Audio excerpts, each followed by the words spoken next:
Dear finance professionals and students, welcome to podcast of Fca Deepak Rao, a practicing chartered accountant.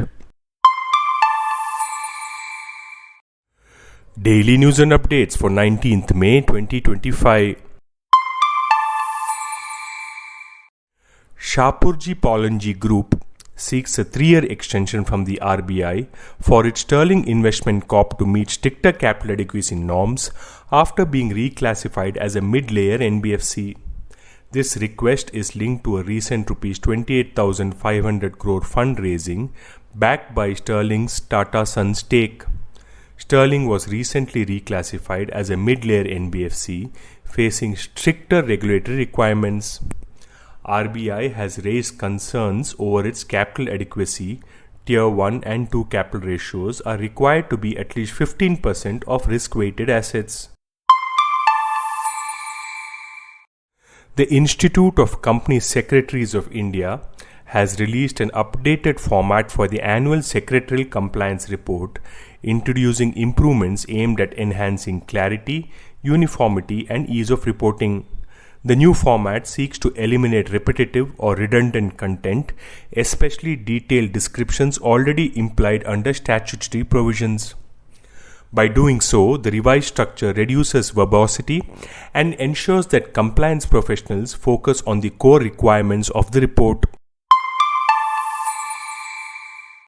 In a relief to GST filers, the Goods and Services Tax Network has announced that Table 3.2 of Form GSTR 3B will remain editable for the time being, contrary to the earlier advisory that proposed making it non-editable starting April 2025.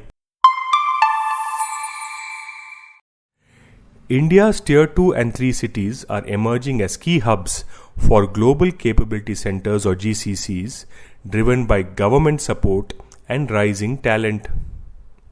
With 1,800 plus GCCs and rapid growth, the decentralization boosts jobs, innovation, and balanced urban development, shaping India's economic future.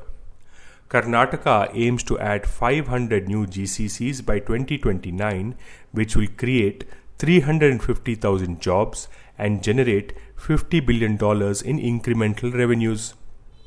Similar initiatives in other states reflect a broader strategy to decentralize economic activity and promote balanced regional development.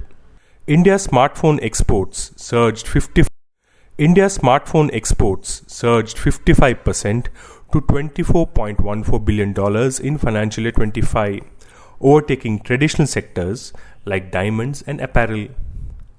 Driven by the PLI scheme, the US, Japan, and EU saw major growth, marking India's rise as a global smartphone manufacturing and export hub.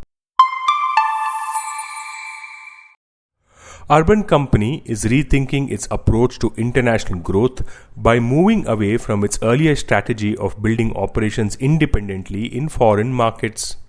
The home services provider, which is preparing for a Rs 1,900 crore IPO, is now focusing on partnerships and platform integrations to sustain its presence outside India. Urban Company has already exited Australia and the US. In the remaining international markets like UAE, Singapore, and Saudi Arabia, it is shifting towards partnerships. This podcast is sponsored by Sound of CA. We share because we care. Vande Mataram, Jai Hind.